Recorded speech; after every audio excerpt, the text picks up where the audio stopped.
took us by surprise. That was not something that we saw coming. They called us, and it happened very fast and happened not too long ago. So still working through all roster type of things. So apparently, Calm packed its bags and dipped because now this whole thing's turned into a full-on football soap opera. The Browns' locker room feels like a reality show, a coach drowning in secrets, and Shedeur Sanders trapped right in the middle of the madness. And just when it looked like things couldn't possibly blow up any worse, Shannon Sharpe stormed in, breathing pure fire. He didn't just talk, he erupted. Whatever the Browns coach pulled must have triggered Shannon's inner detective and therapist, all in one furious outburst. The moment Shannon caught wind of what the Browns coach allegedly did to Shedeur Sanders, it was like watching Mount Vesuvius come alive on live TV. His voice hit decibels that only dogs and startled referees could understand. You could practically feel the temperature in that studio drop, like somebody just insulted his grandma's Sunday dinner. He wasn't just angry, he was spiritually offended. We do. I'm not so sure. Every word came out like a punch, sharp, heavy, and straight from the gut. You could tell this man bench pressed his emotions before stepping to the mic. Because in Shannon's eyes, that coach didn't just make a bad decision, he committed a football felony. Messing with Shedeur Sanders isn't just a mistake, it's blasphemy. You're not just messing with a player, you're poking at a whole fan base that sees Shedeur as the chosen one of the next generation. And Shannon, he wasn't about to let that slide. He's been biting his tongue for weeks, watching Cleveland's bizarre moves pile up like someone's calling plays from a coloring book, benching Shedeur when he's hot, blaming him when the defense falls apart, and treating him like a rookie straight out of youth league. It's pure chaos. Meanwhile, the Browns coach walks around with that trust the process grin, like the guy who deletes an entire project by mistake and calls it creative direction. We just got to get lucky because Jimmy Haslam doesn't know what the hell he's doing. Anybody that thinks he's a good owner is as clueless as he is. Just because he spends money doesn't make him a good owner. He's a horrible owner. And any smart person in football will tell you he's a horrible owner. He is a buffoon. There's no doubt about it. And it's a buffoon organization. So I don't know if you can salvage things without Kevin Stefanski, with the next guy.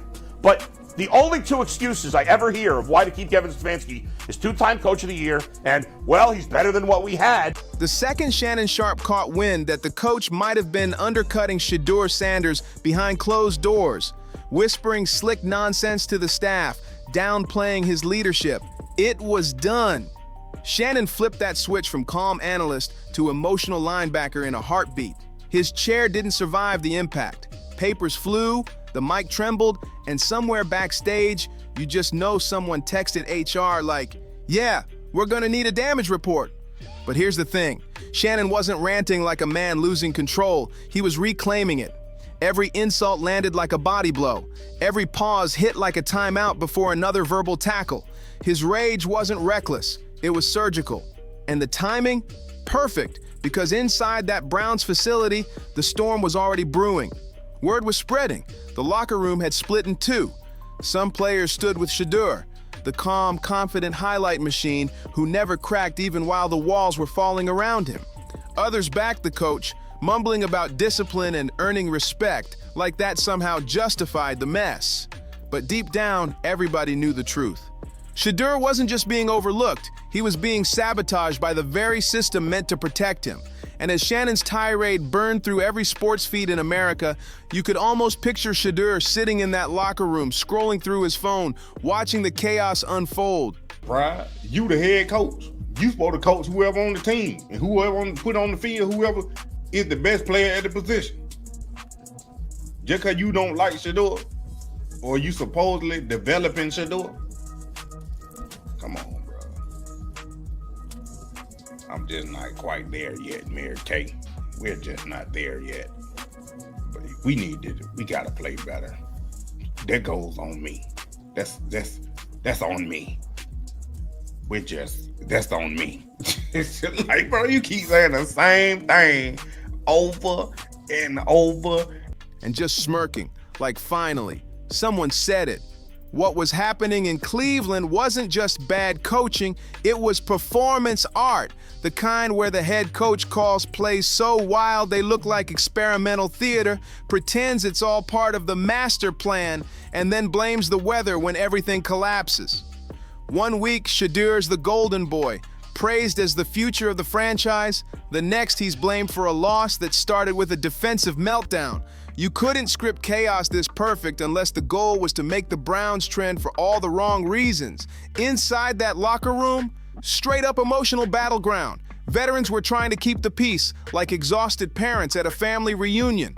Rookies were low-key filming everything, probably planning to drop a Netflix doc when their careers are over. And that one poor assistant coach, you could see it on his face, the man was thinking, I did not sign up for this mess. We gonna let. Meanwhile, Shedeur stayed cool, calm, and mostly classy. But out in the real world, social media had lost its mind. Fans turned into digital detectives, tweeting like they were solving a scandal. They were freeze-framing clips, analyzing sideline gestures, whispering conspiracies like, you can literally see the coach ignore Shedeur's handshake during the timeout. Sabotage confirmed. NFL Twitter became the FBI overnight. People were dissecting body language like it was a true crime doc. And the second Shannon's fiery rant hit the internet, boom! The clip spread like wildfire. Sports pages, meme accounts, even random relationship podcasts. Everyone had an opinion, and no one was holding back. Some people crowned Shannon a hero. Others said he overreacted. But deep down, everyone knew that man wasn't yelling out of nowhere. He was speaking for every player who's ever had to carry a whole team on their back while a clueless coach treated them like an unpaid intern. To be mediocre, the goal is to win a championship. And maybe that's impossible with this organization and this owner. Maybe it's never going to happen. But it doesn't mean you give up and accept mediocrity because of that. And the final, and I'll say this, I've been a little wishy-washy on Kevin Stefanski for the last year. And I blame Jason. And this is honestly a very big compliment. Meanwhile, the Browns' PR team was probably chain-chugging coffee, trying to write statements like, we fully support Shedeur Sanders and there are no internal issues, while quietly debating if they should install metal detectors before Shannon's next live broadcast, just in case he brought the smoke again. But Shannon didn't just deliver a segment, he created a movement. The league split in two. Team Shannon versus Team Coach confusion. Players started subtweeting cryptic emojis like they were leaking classified intel. Other analysts jumped in, acting all neutral, but their tone was dripping with shade. Even retired players crawled out of their couches to drop a casual "just saying" before writing long posts that said everything without saying anything. Inside the Browns locker room, the energy was straight up awkward. You could feel the tension before practice even started. Every side-eye felt like an earthquake. Shedeur kept his composure, pretending not to hear the whispers, but come on. It's hard to ignore teammates giving you that "bro, you good, look after every rep." It was crazy bad clock management, and that was the final straw. And I would fire him right now because I just don't see the point. And maybe I'll give him the rest of the season to somehow change my mind. The season's lost, but the one last thing I'll say, and I've rambled for a while, is that when we talk about lack of talent, I believe I picked the Browns to go 5-2. The man handled interviews like a pro, smiling for cameras, saying all the right words, but the quiet behind him told another story. That heavy, invisible pressure everyone could feel, but no one dared mention. And that's the thing about sports drama. It never stays in the locker room. It leaks, it spreads, it mutates.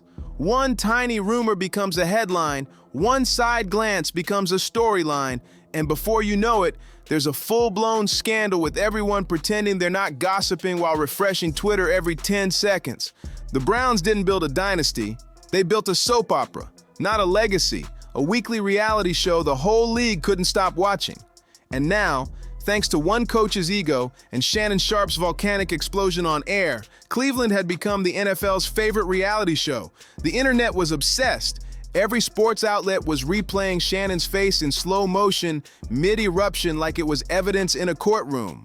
Cleveland fans, bless their hearts, were deep in denial, tweeting wild stuff like, Stefanski's just testing Shedeur's mental toughness, as if turning your quarterback into a scapegoat was some kind of Jedi training exercise. And Stefanski, oh, he tried to play it cool. At press conferences, he kept that calm voice, that carefully rehearsed everything's fine face, but you could see the cracks forming. Stefanski full of shit. That's the type of coach that Hold on. you talk about instilling confidence into your players. How you think that makes Shedeur feel? I don't know who the backup is. Yeah. You got to be kidding me. You really gonna bring up Bailey Zappi from the practice squad and make him the backup over me and I've been on the active roster? Either Kevin Stefanski thinks Shedeur Sanders is Magic City parking lot, straight ass, or he just don't like him. This is the perfect example of take all your confidence away from a player. He must got some pictures or some evidence on Jimmy Haslam. Like, I've The never man seen- looked like he hadn't slept since Shannon's rant hit the airwaves. You just know he was having nightmares where Shannon Sharpe popped out of the locker room like a ghost screaming, "Explain this play call." His stress levels were sitting right next to Cleveland's playoff hopes, dangerously low and barely breathing. By the hour, things just kept getting weirder. Teammates were picking sides like it was a high school cafeteria feud.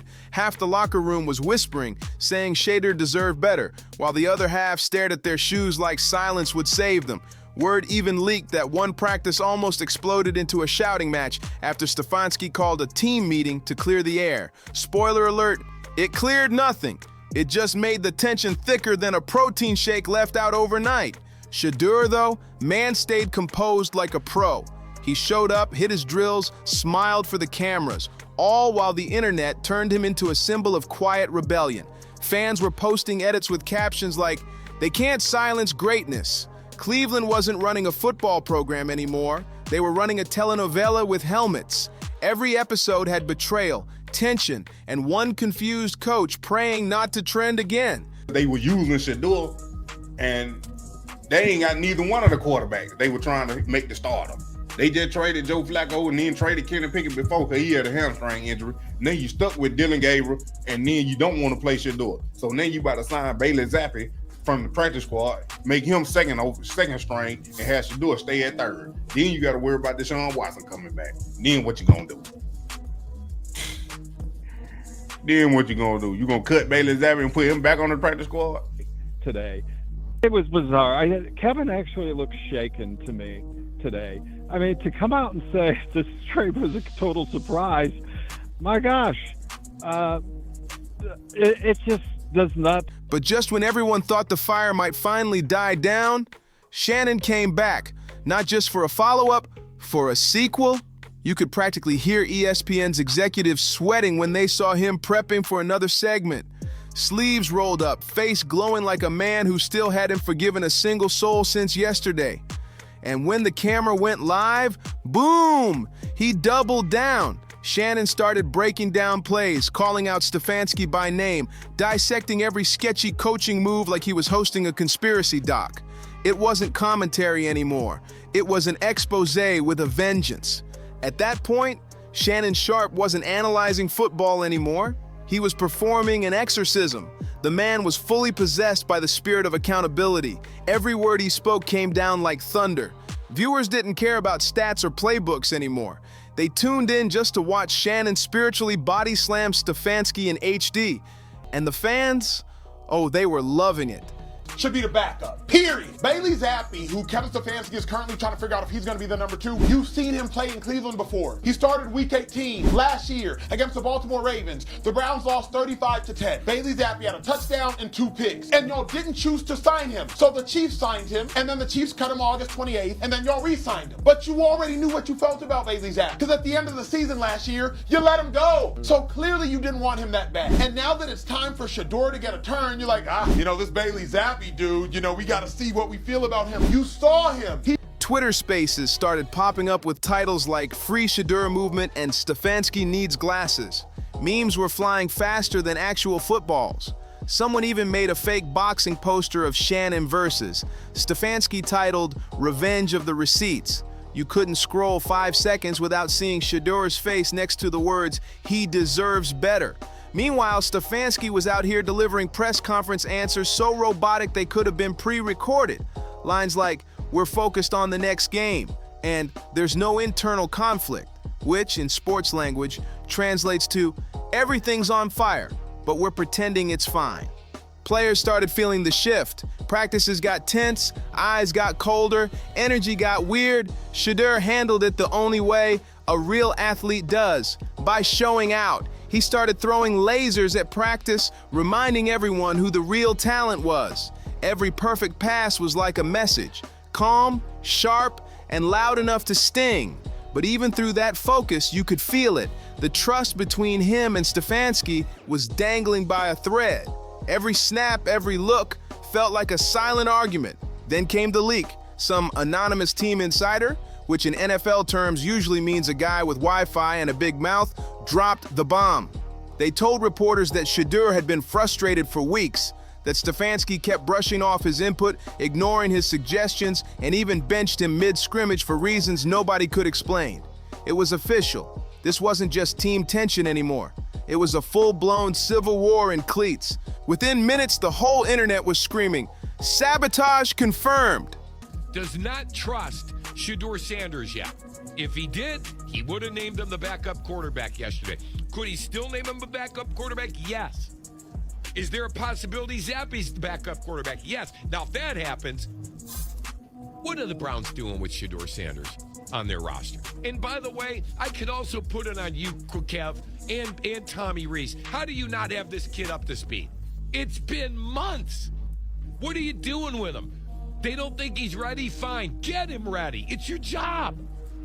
And if you don't trust him. By that evening, the Browns weren't just trending, they were getting roasted across every platform known to mankind.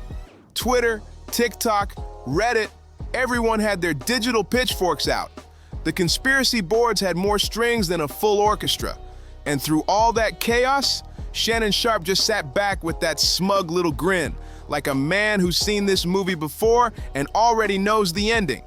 But the real twist, it came when Shedeur decided to speak through his game. The next matchup was supposed to be his downfall. Everyone expected him to fold under pressure. Instead, he exploded. Every throw was a message, every touchdown a statement. He was out there playing like betrayal added 10% more fire to his arm. The man wasn't just passing, he was sending emails in spiral form. Fans were going crazy. Even players from the other team were nodding like, yeah, this dude's on a mission. When the dust settled, Cleveland fell silent. Deafeningly silent. Stefanski says it's fair because it's Kevin Stefanski's team and it's his process. I also think it's extremely obvious that Kevin Stefanski doesn't mess with Shedeur Sanders the way the outside public believes that he should. When you think about this process, it feels that Kevin Stefanski wasn't ready to draft Shedeur Sanders, and then upon drafting him, he didn't put a plan in place to handle the person. You have to understand with Shedeur Sanders is going to come more media attention, more scrutiny. He's going to be treated unlike anything else in that locker room or anything else we see in the league. Stefanski tried to look proud on the sidelines, clapping with that fake, yeah, that was part of the plan energy, but no one was buying it. The cameras caught everything. The awkward body language, that stiff smile that screamed, I didn't see that coming, but I gotta pretend I did.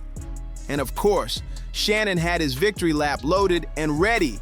He didn't need stats, he didn't need tape, just that one smug grin and a simple line that echoed through every sports show. Now who's the problem? The studio didn't know whether to laugh or cheer. Even the co-hosts were trying not to choke. It wasn't commentary anymore. It was a live exorcism of bad coaching, broadcast straight to millions. By the end of the week, Cleveland's media machine was in full-blown damage control mode. PR teams were scrambling, reporters were spinning vague statements about miscommunication, and Stefanski? For Shedeur, it's going to take the owner stepping in and saying no to Stefanski, but I'm going to tell you what tears me up about this. They have the fourth easiest schedule remaining. They have what Pro Football Focus ranks the #1 defense in pro football. This draft class is starting to Nobody's telling you about the Shedeur Sanders situation from a business perspective. How in the world are 8 Browns quarterbacks being paid, but several aren't even Browns quarterbacks? They're not even on the roster. Because there's a difference in opinion between the two most important people in the building, the coach. The man looked like he was rethinking every decision he'd ever made, from his playbook to his career path. You could see it in his eyes, pure regret mixed with panic. Meanwhile, Shedeur was glowing like a man untouched by chaos.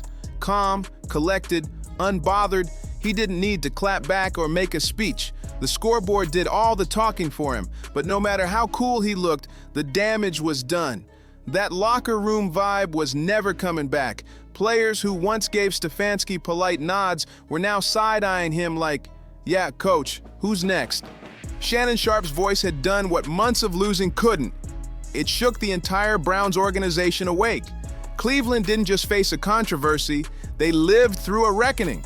So what do you think about this wild mess? Do you think Stefanski can fix the chaos he caused, or is this saga just getting started? Let me know what you think down below. And if you made it this far, don't forget to like, subscribe, and share. See you on the next one.